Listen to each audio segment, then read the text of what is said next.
how does this turn into this? And how does this turn into this? And how does this horse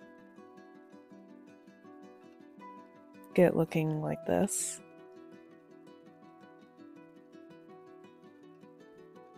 So a lot of people think that helping a horse gain weight or keeping weight on a horse is simply a matter of feeding it, and that as long as they are eating enough, they should look a healthy weight. So today we want to talk about why that's not always the case, why we may have to look at other things in helping horses gain weight, or sometimes why some horses are harder keepers, and what we do to try to troubleshoot what can help them put on weight. So our first caveat here is that we work really, really closely with our veterinarian and we'll encourage you to do the same. Every horse is different. No canned advice from the internet is going to apply to every single horse. So make sure any questions you have, anything, talk to your veterinarian. The purpose of this video is just to give you some things to think about, some things to troubleshoot, and topics to ask your veterinarian about. So make sure to work really closely with your vet, as we do as well.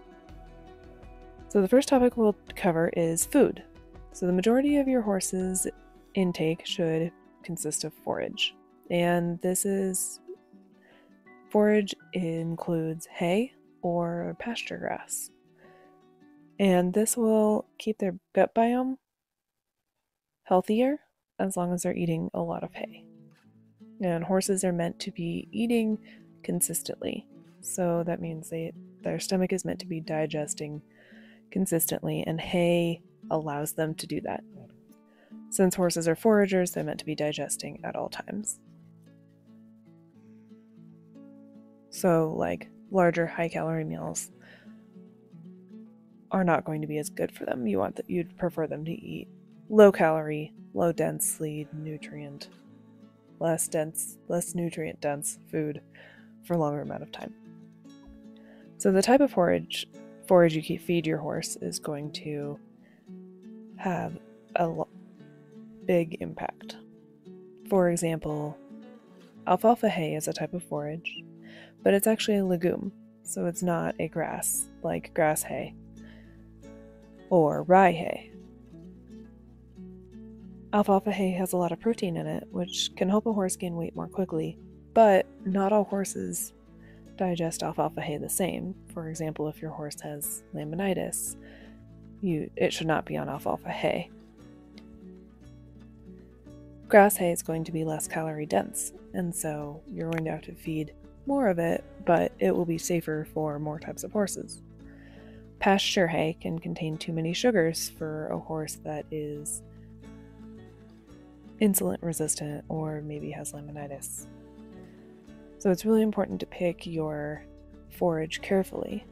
Where you live is also going to depend on what forage is available to you. Some areas of the country have more wheat and oat hay, whereas other areas tend to grow better grass and alfalfa.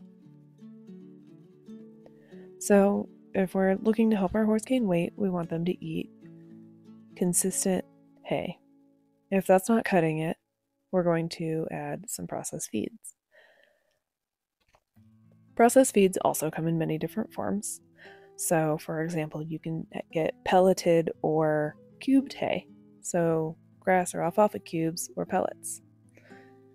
There's also another feed called beet pulp, and this is the pulp that's left in sugar beet after all of the sugar is taken out of it.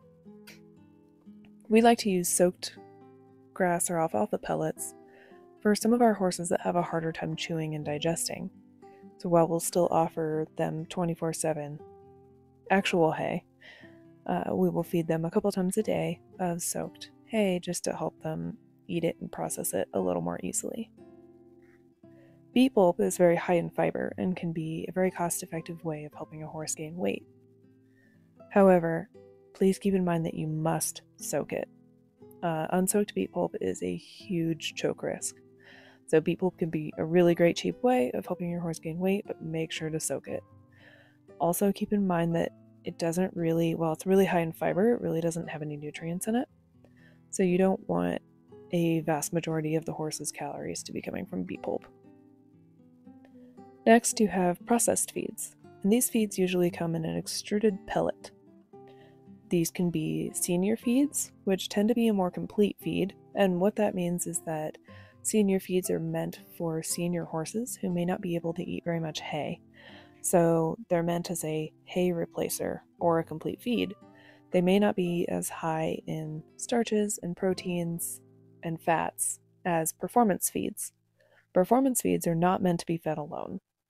They're meant to be supplemented by hay, but you're going to have more fat and protein to be able to supplement your horse that's trying to gain weight. There are lots and lots of different types of extruded pellets. We tend to feed a lot of senior because we know it's safe for quite a few horses, and a lot of horses like it. So if we have a picky horse, they're pretty apt to eating it. And the senior can easily be mixed into a mash with soaked grass pellets and beet pulp. So in addition to these extruded pellets, you have supplements. And you can find a supplement for everything for your horse. You can find calming supplements, fattening supplements, joint supplements, vitamin and mineral supplements, skin and coat supplements, feed through fly repellent supplements, probiotic supplements. So really, if you can imagine it, they've made it into a supplement.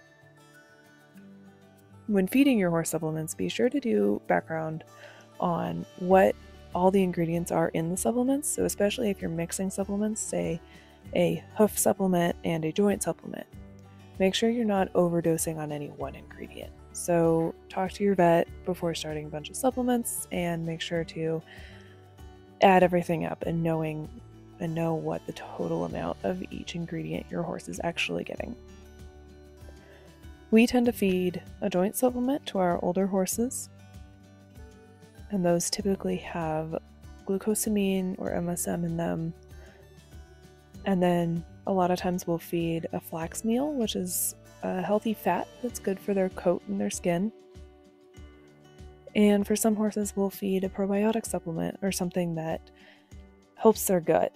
If this horse is prone to getting some diarrhea or something like that, we'll try a supplement that'll help clear out their gut.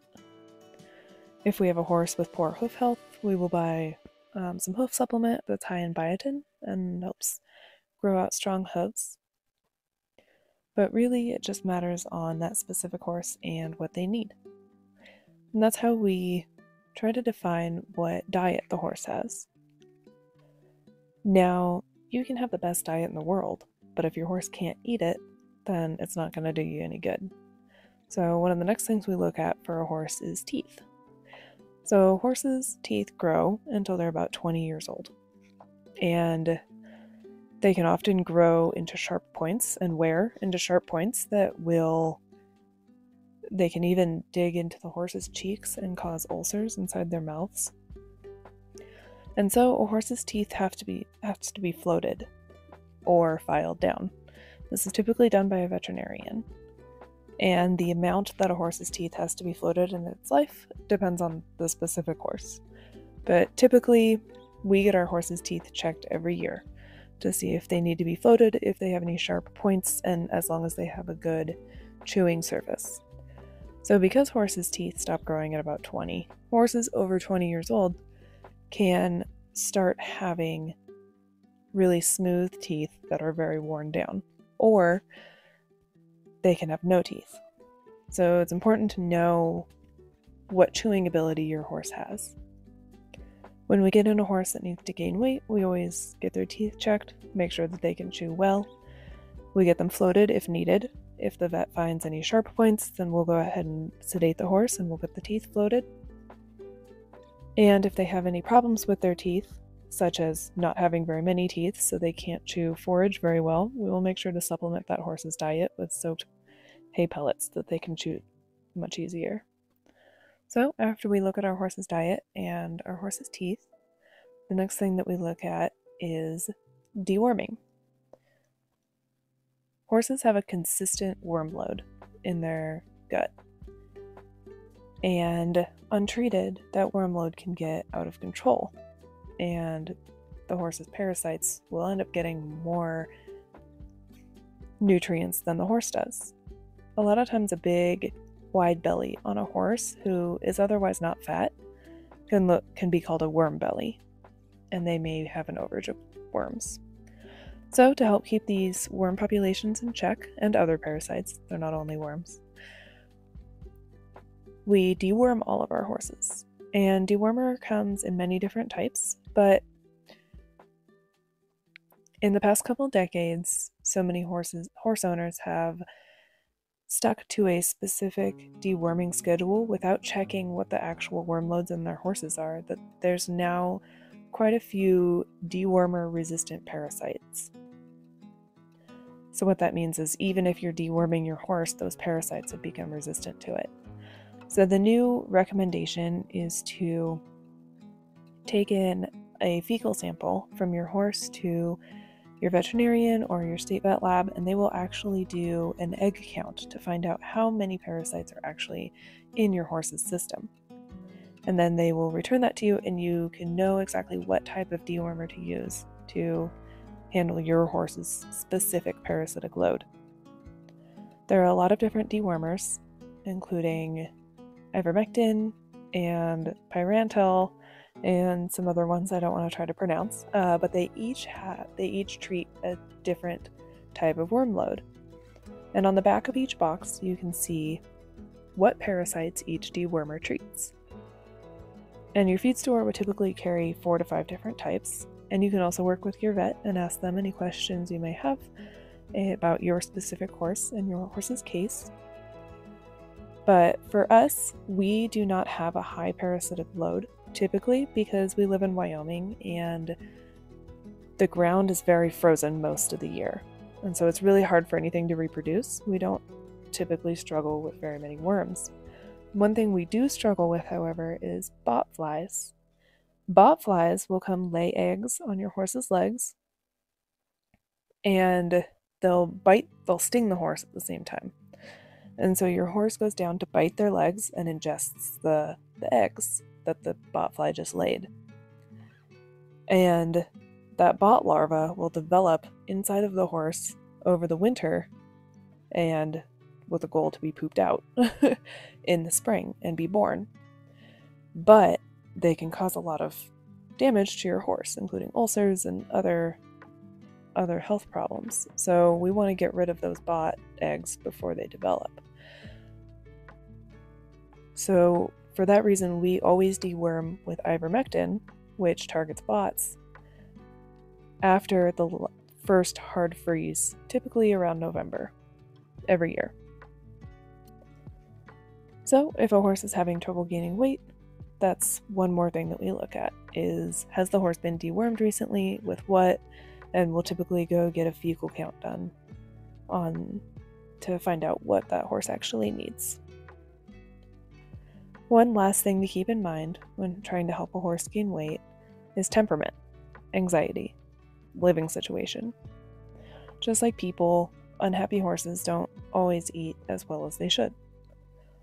A lot of times in rescue, we get horses that are very, very anxious, and so they tend to pace a lot, and it's really hard for those horses to gain weight. When they're not eating, they're just walking back and forth, pacing, and nervous.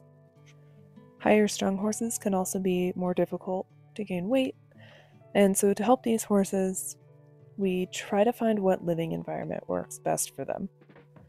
Some horses don't like to live in stalls. They are much better, and they'll be much more calm out in a larger paddock or pasture. Some horses will just pace all their weight off, and they want to be surrounded by other horses in stalls. That one's not typically as often, but it does happen. If a horse is having trouble keeping weight on for anxiety reasons, this one can be pretty hard to solve. So different things you can try are like toys in the stalls, things to keep the horse active. Make sure they have feed available to them at all times. Of course, make sure that they have friends by them and that they can interact with other horses. Make sure that they have adequate turnout time, that they aren't just locked in a stall 24/7. And making sure that they're getting adequate exercise. Not all horses will exercise as much as they need on their own.